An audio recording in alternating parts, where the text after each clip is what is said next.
Je me nomme Sébastien Balson. Je suis ce qu'on appelle un canal entre le monde des vivants et celui de l'au-delà. Accompagné de mes deux enquêteurs principaux, nous nous rendons dans des lieux dits hantés. Notre défi, n'avoir qu'une seule nuit pour tenter d'établir une communication avec le monde impalpable des esprits. Oserez-vous nous accompagner dans cette aventure ?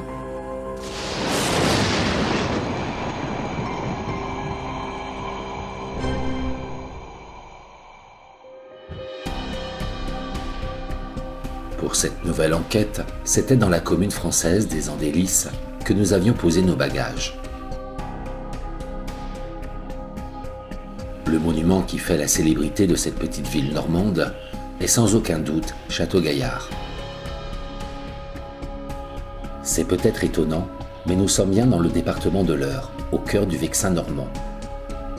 Perché sur la colline des Andelys, c'est ici que la forteresse, construite entre 1196 et 1198 par Richard Cœur de Lion, duc de Normandie et roi d'Angleterre, que vous pouvez trouver l'un des plus beaux panoramas sur les méandres de la Seine.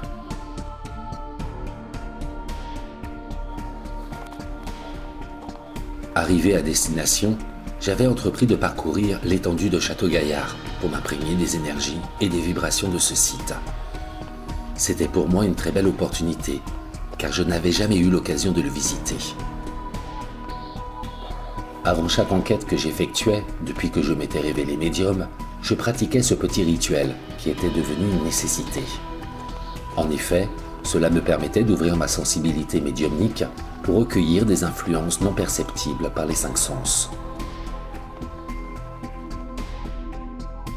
Dans un premier temps, je m'étais dirigé vers le terre-plein de Château-Gaillard pour que l'histoire, la poésie entremêlée de la magie du lieu m'emporte vers une autre dimension.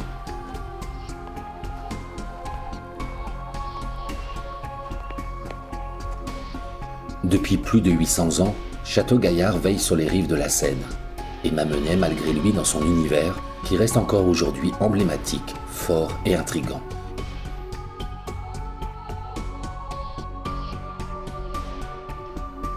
Il est à noter que Château-Gaillard ne ressemble à aucune des autres forteresses construites ou améliorées dans la première moitié du XIIe siècle. Il présentait, à l'époque, une architecture totalement inédite.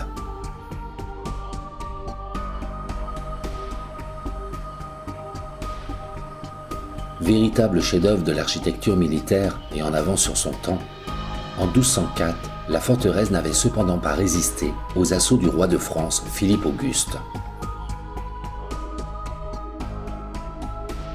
Repris par les Anglais au cours de la guerre de Cent Ans, le fort avait été définitivement abandonné devant les progrès de l'artillerie. À l'époque, Château-Gaillard possédait également un châtelet, qui, pour rappel, est un petit château fort, souvent bâti au Moyen Âge, au travers d'un passage qui assurait une première défense sur le plateau.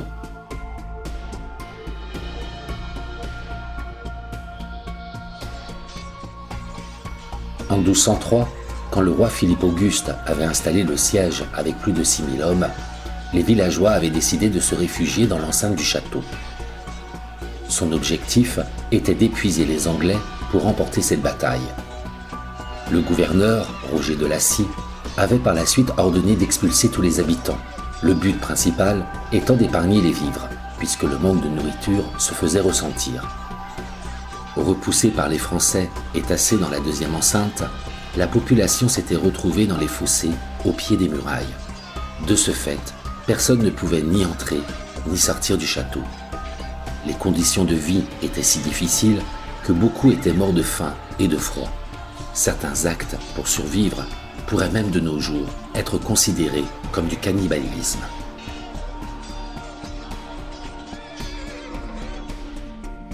D'ailleurs, un tableau de grande dimension, œuvre du peintre Tattegrin, illustrant cet épisode du siège, se trouve dans la salle d'instance de la mairie des Andelys. Depuis 1862, Château-Gaillard est classé comme monument historique et également répertorié comme grand site national.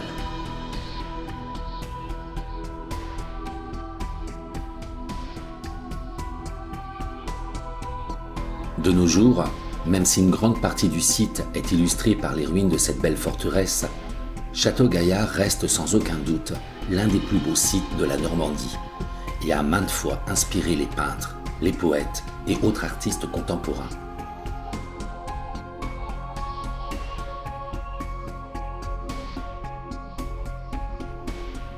Ce qui fait tout de même la grande particularité de Château-Gaillard est sûrement son donjon, qui est l'un des éléments les plus originaux et surtout le mieux conservé de nos jours. Sous la forme d'une tour circulaire, partiellement détruite, on peut tout de même se faire une idée de son agencement.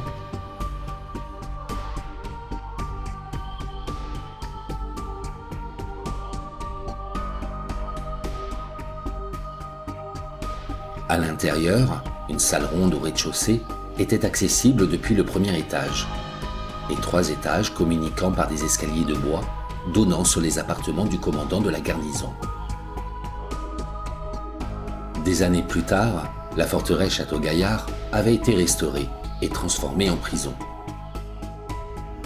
D'ailleurs, au Moyen-Âge, lors de l'affaire d'État nommée la Tour de Nesle, 3 des belles-filles du roi de France, Philippe IV le Bel, qui avait été accusé d'adultère, avaient conduit premièrement à l'exécution des amants, morts dans d'atroces souffrances, roués, écorchés vifs, châtrés et décapités. Après quoi, leurs dépouilles avaient été suspendues à des gibets. 2 des princesses, après avoir été arrêtées, jugées et condamnées, avaient été emprisonnées dans les geôles de Château-Gaillard. La plus connue des belles-filles est sans aucun doute Marguerite de Bourgogne, devenue reine de France à la mort de son beau-père en 1314. Cependant, son époux, le roi Louis X dit le Hutin, ne levant pas la sanction prise à son encontre, elle était restée enfermée dans une cellule ouverte à tout vent au sommet de ce donjon. Victime de mauvais traitements, la malheureuse était morte en 1315. De nos jours, un mystère entoure son décès. Certains historiens prétendent qu'elle aurait été assassinée par strangulation, tandis que pour d'autres, elle serait morte de froid ou simplement de tuberculose. De nombreuses personnalités y avaient séjourné en tant que prisonniers. Les plus connus avaient été en 1348 Charles II de Navarre, dit Charles le Mauvais, ou en 1468 Charles de Melun, seigneur de Normanville. Par la suite, et ce durant plusieurs années, Château-Gaillard avait été laissé à l'abandon, servant de refuge aux brigands et aux malfrats.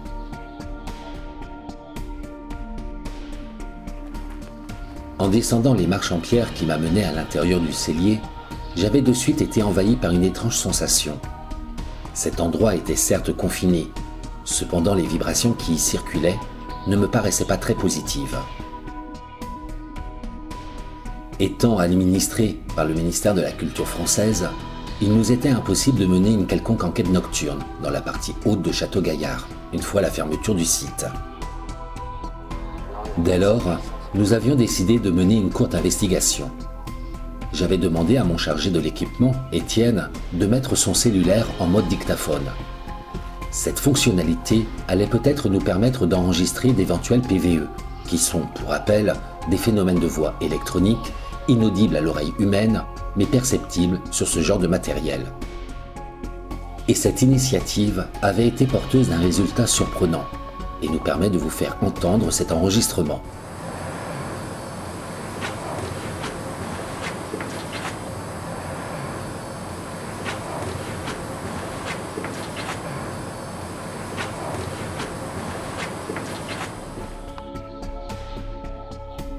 Pendant que Marine, ma réalisatrice, filmait les différents inserts pour illustrer cette partie de l'enquête, j'avais décidé de prendre quelques clichés photographiques. Nous prenons toujours 2 photos avec un laps de temps de quelques secondes pour pouvoir par la suite les comparer. Le résultat était quelque peu surprenant, comme vous allez pouvoir le constater dans quelques secondes sur les différents clichés. Sur la première des photos, on distingue une tache ronde qui avait totalement disparu sur la seconde. De nouvelles anomalies avaient été également photographiées. Était ce que l'on appelle un orbe, car dans le paranormal, cela est un phénomène optique, représenté par des taches blanches, souvent transparentes, de taille variable et de forme circulaire. Le plus surprenant avait été cette étrange manifestation paranormale, caractérisée par l'apparition de ce voile blanc.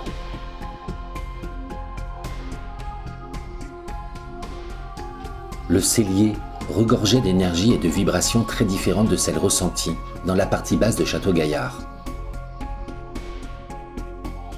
Même si les guides du château nommaient cet endroit le cellier, pour nous, on préférait le surnommer le cachot, car qui sait à quoi servait véritablement cet endroit. En montant les marches abruptes pour sortir de ce lieu, je me posais tout plein de questions, car cette nouvelle enquête avait un goût particulier. En effet, pour des raisons professionnelles, ma réalisatrice et enquêtrice principale, Marine, ne pouvait plus nous accompagner dans ses aventures avec le paranormal.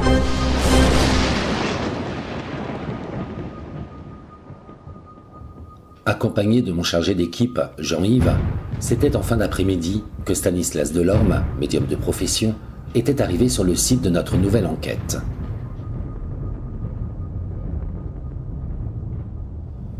J'avais à nouveau fait appel à ses services, étant donné que ses ressentis s'étaient toujours révélés justes.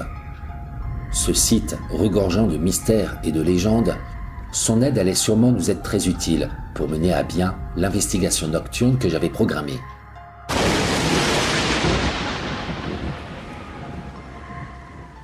Ne disposant pas des mêmes facultés extrasensorielles que mon confrère, Stanislas est ce qu'on appelle médium clairvoyant.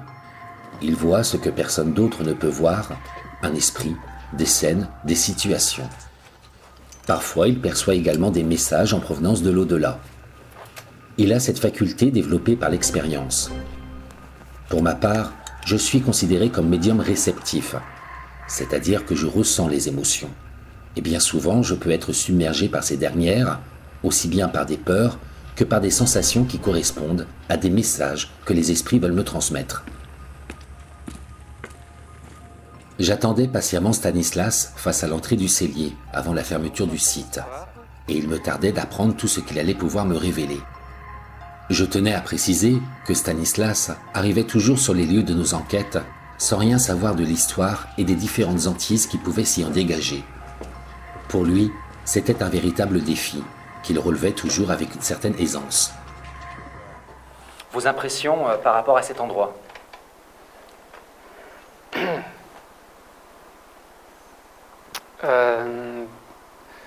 J'ai plutôt une impression d'enfermement déjà. Pour moi, ça ressort une image plutôt sombre. On me parle de cris, enfin j'entends des cris. Je ressens des personnes qui tombent aussi, comme poussées dans les escaliers en fait. J'ai plutôt un ressenti assez négatif. Je vois beaucoup de monde par contre dans ce lieu. Je sens également j'ai ressenti plutôt quelque chose de sombre en fait, la mort en même temps. Ça symbole de mort, c'est symbole de destruction. Je vois des gens qui mangent pas beaucoup en fait, fermés. Pour moi, ça me donne une image fermée. Pourquoi ils sont fermés là, je sais pas. Stanislas me parlait de mort, de personnes qui avaient faim. Était cette période dite du blocus, où les villageois, réfugiés dans l'enceinte du château, puis expulsés, s'étaient retrouvés pris au piège, dans les fossés, au pied des murailles. C'est symbole de destruction. Je vois des gens qui mangent pas beaucoup, en fait. Et il y a l'image d'une femme, une femme assez jolie, cheveux mi-longs ou longs, qui me ressort ici ou dans les alentours ou pas très loin.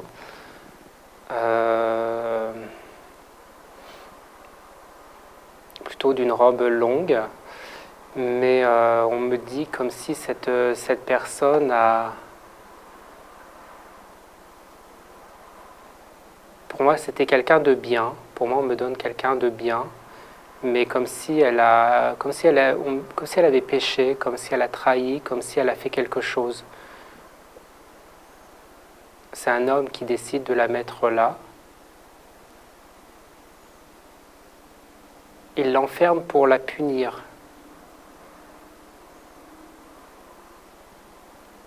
Donc je sens en fait la tristesse chez cette personne, car elle n'a pas l'habitude de vivre ainsi ou dans ce style de lieu, car je pense que cette personne vit dans un lieu plutôt aisé, plutôt servi, et là je la sens comme au bas de l'échelle en fait. Hein. Donc pour moi il y a une...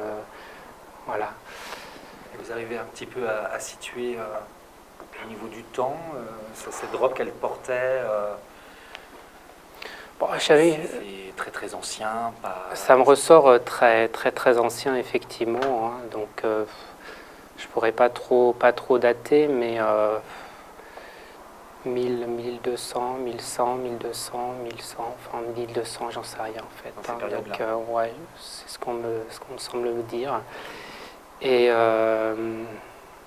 voilà, je sens que cette personne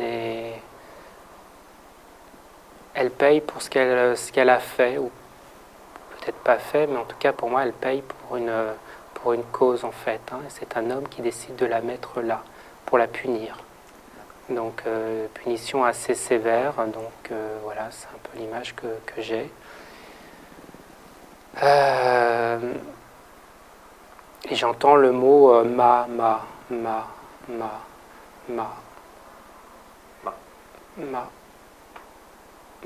c'est tout. Stanislas était-il en train de parler de Marguerite de Bourgogne? Marguerite, Comme écrit dans les registres, l'histoire nous révèle qu'elle avait été prisonnière à Château-Gaillard, suite à un délit d'adultère. C'est une femme, je pense française quand même, hein, parce que j'ai quand même des impressions, j'entendais des sons un peu bizarres, mais enfin étranges, ou un langage différent, tout simplement. Mais je pense que cette femme est française en fait. Hein. Et pour moi, elle crie. Elle crie. Et donc, comme si on lui donne pas grand-chose à manger, en fait. Hein. Enfin, je sens pas trop de nourriture, en fait, dans ce lieu. Hein. Vraiment le minimum, en fait. Hein. Donc, voilà, c'est un lieu d'enfermement, c'est un lieu... c'est la prison, c'est ce lieu-là, et au-dessus aussi par où on est passé, pour moi, c'est le lieu de punition, en fait. Hein. Donc... voilà. Mais l'image marquante, c'est cette femme en fait, hein, parce qu'elle colle pas vraiment avec la réalité des lieux, où c'est pas le lieu où elle doit être en fait. Habituellement, elle fait pas partie du peuple. donc elle a un statut un petit peu plus élevé. Elle a un statut effectivement beaucoup plus élevé. C'est comme si c'est l'enfermement. Pour moi, c'est la prison. Pour elle, c'est l'enfermement. Hein. Je sens quelque chose de fermé et coupé de tout, coupé du monde, coupé des gens qui la servent habituellement. Voilà, c'est pour ça que je pense que c'est quelqu'un qui avait un statut assez élevé. J'ai le symbole d'une robe blanche, mais je ne pense pas qu'elle soit habillée en blanche, mais ça voudrait simplement dire quelqu'un de pur, quelqu'un de bien dans la vie, en fait. Voilà, c'est un peu cette image, ce symbole, en fait. Quelqu'un de bien qui aurait péché. Pour moi, on me parle de péché. Péché ou mensonge, mais on me sort beaucoup le côté péché, en fait, trahison. Enfin, l'homme s'est senti trahi. Il y a une grande forme de trahison, en fait. D'accord. Très bien. Et puis cette femme plutôt jolie, en fait. Hein, donc, voilà, je sens beaucoup de souffrance en elle, comme quelqu'un qui n'a pas été heureuse. Voilà, donc elle subissait la violence de son mari. Donc quelqu'un d'assez fort, d'assez costaud, qui a le dessus en fait, qui a le pouvoir sur le monde, pouvoir sur les autres. Et voilà, il y a eu quelque chose où elle a péché et elle s'est trouvée ici au milieu du peuple. Ah d'accord. Voilà. Et voilà, c'est tout. Très bien. Bon bah. Il était temps maintenant de quitter l'enceinte même de la partie haute de Château-Gaillard. Les mots prison, mort, enfermement résonnait encore dans ma tête. Et cette femme qui avait péché et qui s'était retrouvée enfermée dans ce lieu corroborait avec l'histoire de France concernant l'emprisonnement de Marguerite de Bourgogne à Château-Gaillard.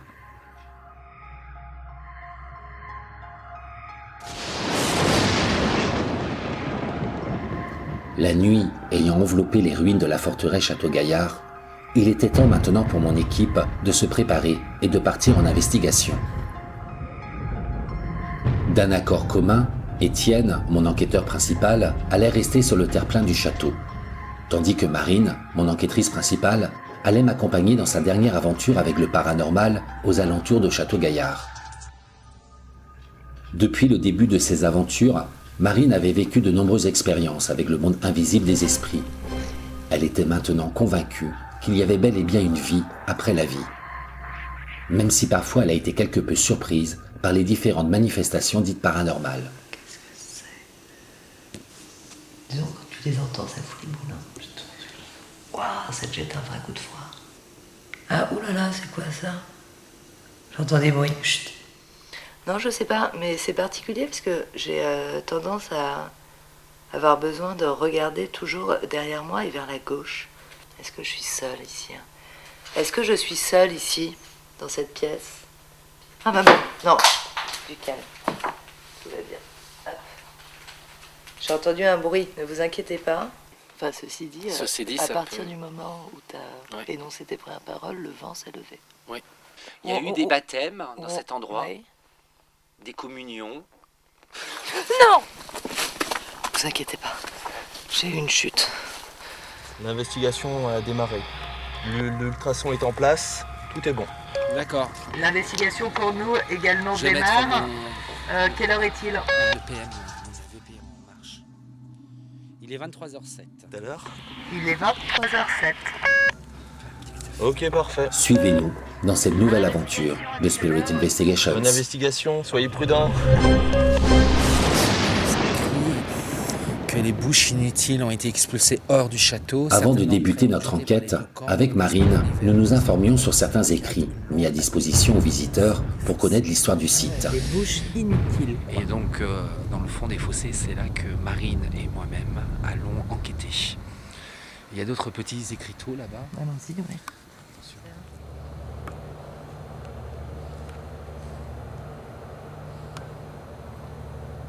Si vous voyez l'image, mais c'est assez pentu. On peut pas, hein? Trop dangereux. Ah oui, C'est la gueule. exactement. On va contourner donc de l'autre côté, tout simplement. Et j'ai une drôle d'odeur aussi tout à l'heure, c'était étonnant, enfin une odeur très agréable.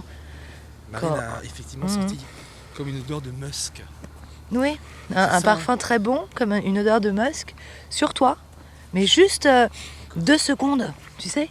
Et ce qui m'a le plus surprise, forcément, c'est quand tu m'as dit, mais Marine, je ne me suis pas parfumée. Cette impression de sentir une odeur peut être considérée comme une manifestation dite paranormale. Certaines fois, un esprit peut se manifester par différentes odeurs, qui peuvent être agréables, comme la senteur d'une fleur, d'un parfum, mais également désagréables et nauséabondes, comme le soufre par exemple. Oui, je pense que c'est une bonne idée à l'entrée du château. On va rester à l'entrée. Donc notre premier lieu, étant donné que ce site est un site historique et Nous avions établi que notre première enquête allait être menée face au donjon, au travers des grilles du château, étant donné que cette partie du site était réglementée par le ministère de la Culture française. Je suis un peu inquiète parce que quand tu t'es retournée, ça m'a fait... Esprit, si vous êtes là, si vous êtes dans la partie haute du château, pouvez-vous vous manifester à nous par un bruit, par du froid?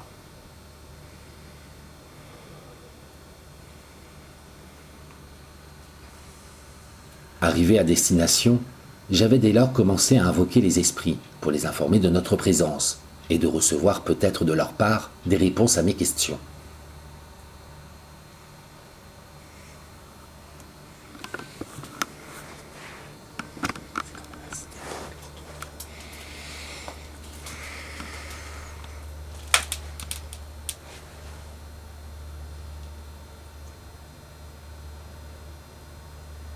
Y a-t-il quelqu'un derrière cette porte? Vous pouvez y passer sans problème. La porte est certes fermée, mais ne possède pas de carreaux. De vitres, de...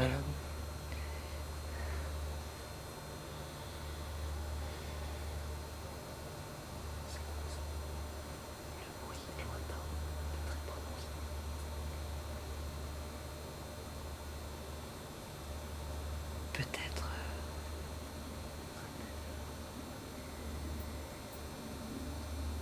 Il y a trop d'égout.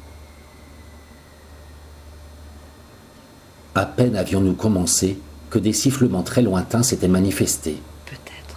En augmentant le son de la bande vidéo, voici ce que nous avions tous les deux entendu. Il y a trop d'égout. Il y a trop d'égout. Il y a trop d'égout.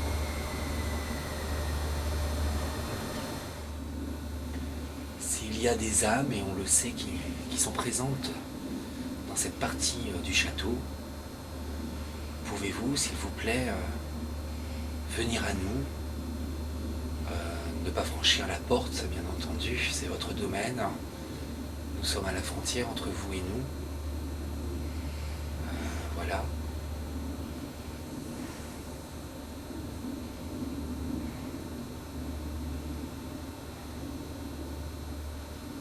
Si l'esprit du cellier peut venir jusqu'à nous,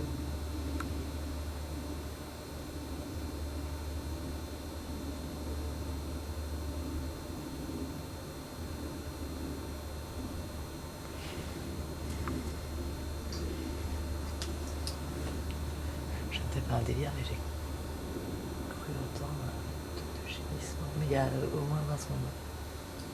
ça faisait quoi comme gémissement?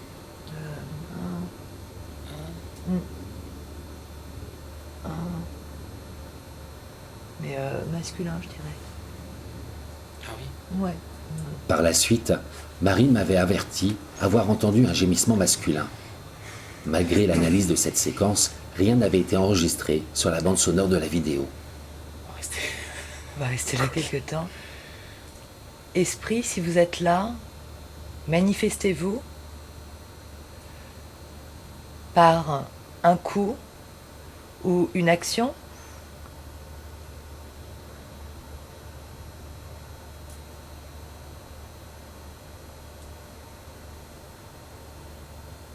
Après chaque question posée, nous avions pris l'habitude de rester dans le silence. Ce laps de temps nous permettait d'être plus réceptifs aux éventuelles manifestations paranormales qui pouvaient se produire. C'est marrant parce que j'ai l'impression qu'il y a quelque chose sur la droite. Je suis pas très rassurée. Enfin, j'ai un T'es peu pas peur. rassuré? J'ai un petit peu peur. Moi aussi, Ouais. pas surtout. On a un petit peu peur tous les deux, mais je pense que c'est tout à fait normal, vu le site, vu l'histoire du site, vu ce que tout nous... Ce que ça peut nous évoquer comme ce que nous- scène. Voilà, psychologiquement, c'est sûr que on s'imagine beaucoup de choses, on voit beaucoup d'images. Nos dernières investigations, quand même, Ouais. commencent à démontrer qu'il y a des forces, quoi, tout simplement. Voilà, qu'il y a des forces, oui, tout à fait. Vachement étonnant. Donc, pour l'instant, on a eu beaucoup de chance.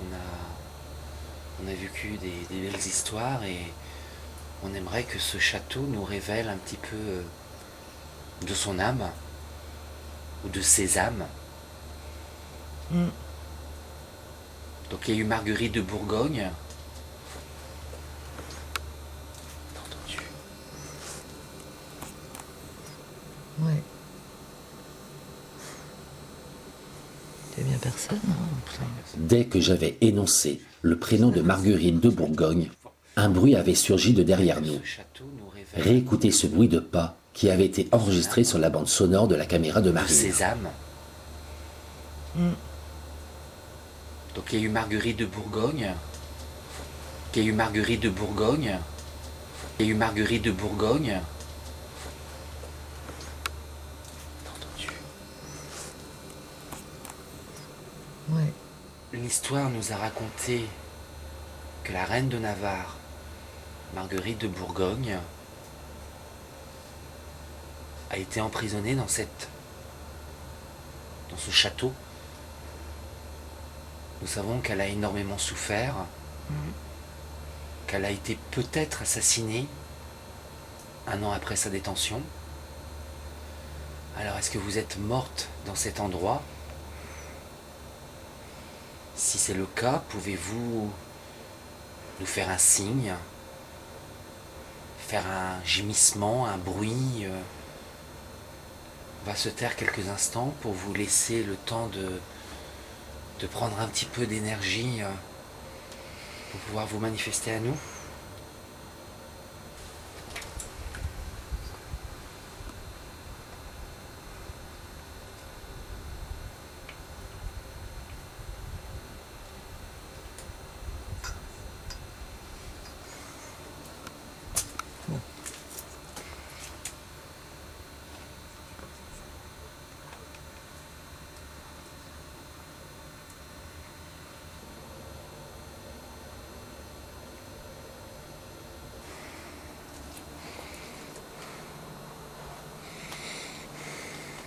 Marguerite de Bourgogne, êtes-vous de là?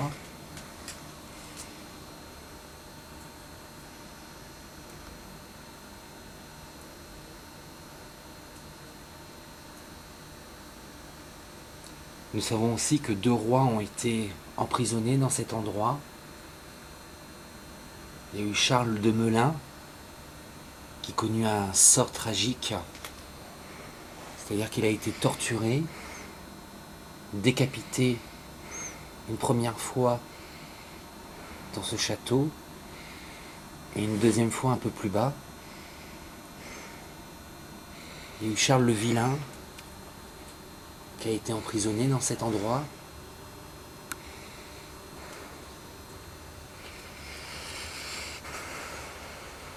Est-ce que vous voulez nous faire un signe? Tu m'as appelé? Putain. Ils ont peut-être besoin d'aide. Allô? Allô? Oui, tu as essayé de m'appeler? Non. J'ai entendu plein de grésillements dans le talkie-walkie. On demande effectivement à quelqu'un de se manifester. se manifester. Est-ce qu'elle passerait par vous pour le faire? Je ne sais pas. Non, il est dans ma poche, je ne l'ai pas touché. D'accord. Alors, est-ce que vous êtes trop éloigné de nous pour pouvoir vous approcher de nous? Parce que peut-être vous étiez attaché, enfermé.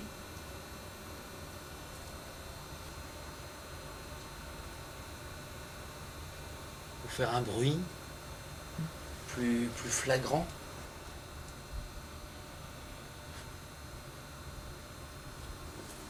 Un climat de confiance entre nous et le monde de l'au-delà avait-il été établi suite à nos différentes requêtes? Oui, on est d'accord, on a entendu la même chose. Plus flagrant?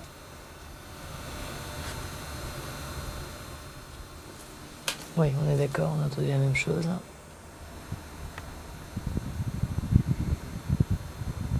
Je sais pas si c'est mon imagination. J'ai entendu ce que j'ai eu du mal à définir au tout début. Comme un sifflement lointain. Moi, c'est plutôt derrière moi que je ressens. Ouais, c'est bizarre. Ouais, parce que moi, j'aurais tendance à dire que c'est par là. Tu sais ce qu'on va faire? On va aller dans l'endroit où il y a la grille du cachot. On va se rapprocher de là. Ouais, peut-être qu'on les que aidera. Je suis pas très rassuré, moi, de rester ici. Non, Je me sens pas... Je me sens... pas à ton aise, quoi. Oui, déjà pas à mon aise. Clairement. Ce bruit qu'on a entendu à plusieurs reprises, à trois On va reprises. arriver là, en fait. Ouais, on va passer par là. mais Je on peut vais pas faire descendre. juste un plan pour que nos spectateurs comprennent. Si toutefois on voit quelque chose. Je sais pas trop. Vous voyez, là, on voit rien, parce que c'est normal. Là-bas, il y a un chemin, je sais pas si... Fais attention. Oui, tout à fait. Il y a les barbelés et tout. Là. On le verra mieux quand on sera là. Puis moi, ce qui m'intéresse, c'est cette petite une sorte de grille qui est là avec une place, on ne sait pas ce que c'est. On va faire le tour, on va rester quelques Ensemble, instants, ouais. quelques instants au niveau de l'entrée de la fenêtre du cachot. Je pense que ça peut être intéressant. Durant notre périple nocturne sur ce sentier, nous avions entendu en même temps un gémissement que l'on avait considéré comme une lamentation féminine. J'ai entendu. Mieux. Je pense qu'on entendra mieux. Puis ils seront beaucoup plus proches de nous, Ouais. tu vois. J'ai entendu. J'ai entendu. J'ai entendu. Putain, c'est flippant, c'est quoi ce bruit? Ouais, j'ai encore entendu, ouais. Comme un de gémissement, je trouvais. Oui, ça finalement, fait- plutôt fille. Oui. Finalement.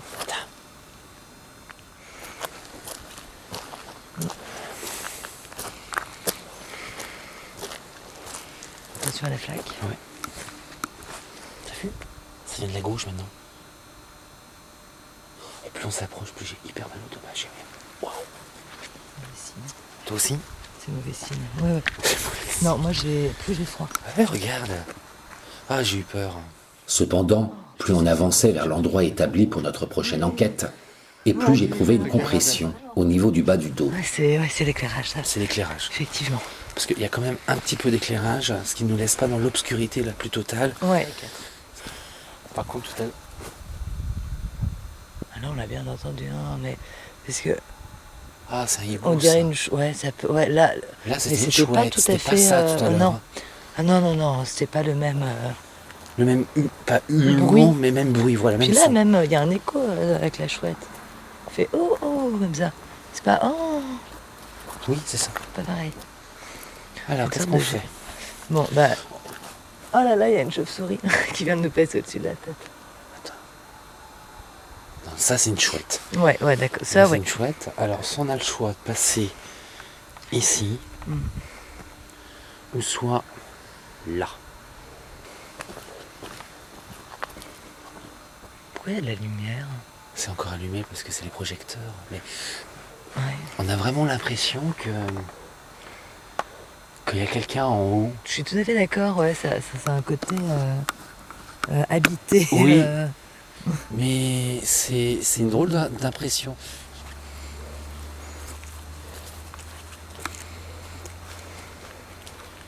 Il fait très froid ici. Je me les plains. Clairement, ouais. Et pas copier. Tout comme moi, mon enquêtrice principale, Marine, ressentait une vague de froid. Et dans le paranormal, cette sensation est quelque chose de très habituel, puisque cela signifie simplement qu'une entité est près de vous.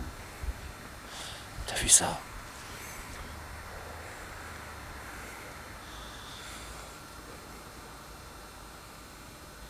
T'arrives à finir? Ouais, terriblement. C'est étonnant, il y a un feu de cheminée. Oui. Vraiment. Oula, t'as pas senti un froid? Ah, j'ai senti un froid au niveau du cou, dis donc. Il fait plus froid, regarde. Oui, là, ouais. Hein Ouais. C'est une vague. Ouais, C'est on comme est un- dedans. Oui, on est Comme dedans. un courant.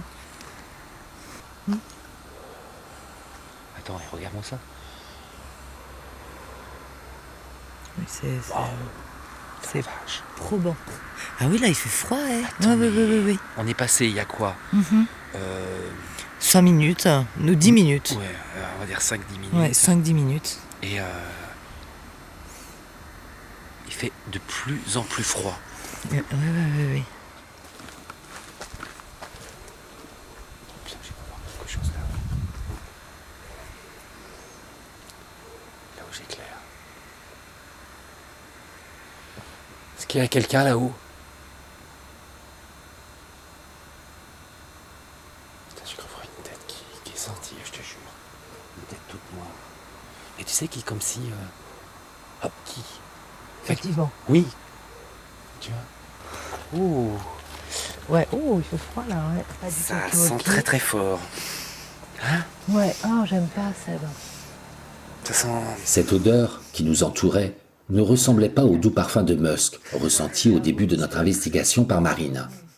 Cette dernière était plutôt nauséabonde, comme l'odeur d'un corps en On décomposition. respire bien. Ce qui est marrant, c'est que on a senti cette odeur très très forte. On l'a plus là. Et là, et puis Et tu sais, le plus fou, c'est que tout à l'heure, l'odeur de parfum que j'ai eu de toi, c'était dans ces environs. C'était dans ces environs. Donc, enfin, c'est troublant. On sent une bonne odeur comme une mauvaise. C'est pas le cachot, ça? C'est le cachot. Tu as tout à fait raison. J'en suis certaine, je reconnais. Très bien. Je reconnais, on va rester là. Oh, j'en suis sûre. S'il vous plaît, s'il y a quelqu'un à l'intérieur de ce cachot, pouvez-vous vous manifester à nous, gentiment, par un bruit, par du froid?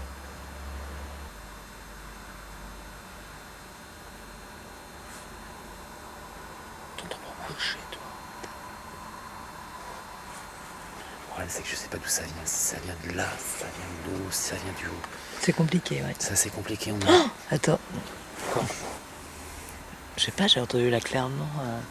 Oui, c'est ça. Hein. T'entends comme si quelqu'un qui marche, mais on sait pas d'où ça vient. Mais qu'un peu. Oui, comme ça. Oui. Peut-être leur rappeler qu'on est avec eux, enfin qu'on sait ce qu'ils ont vécu et qu'on Nous partage. savons les souffrances que vous avez vécues. Nous comprenons votre détresse.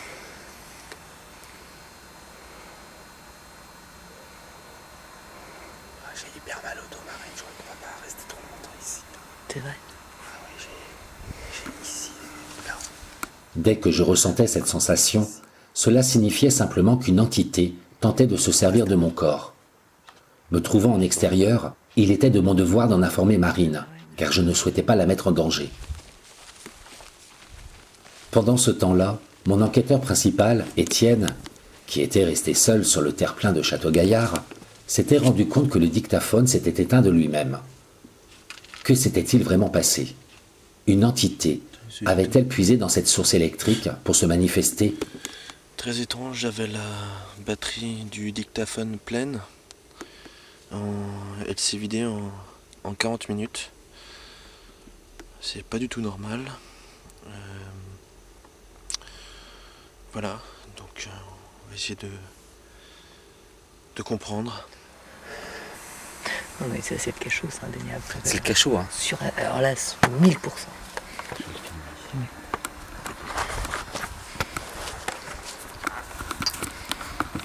Donc, nous avons ici l'entrée, plutôt la fenêtre de la salle du cachot. Si j'enlève la lumière. On rappelle la femme.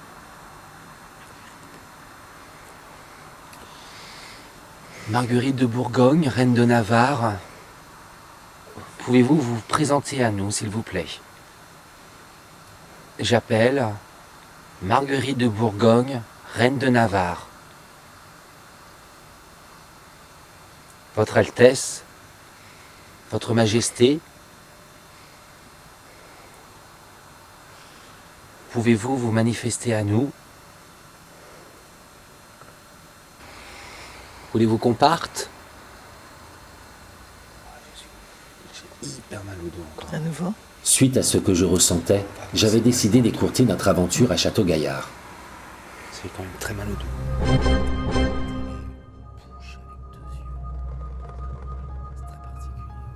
Cette enquête nocturne à Château-Gaillard, même si nous n'avons pas percé ses mystères et ses légendes, je la dédie à Marine pour son implication durant ses aventures avec le paranormal et pour son amitié.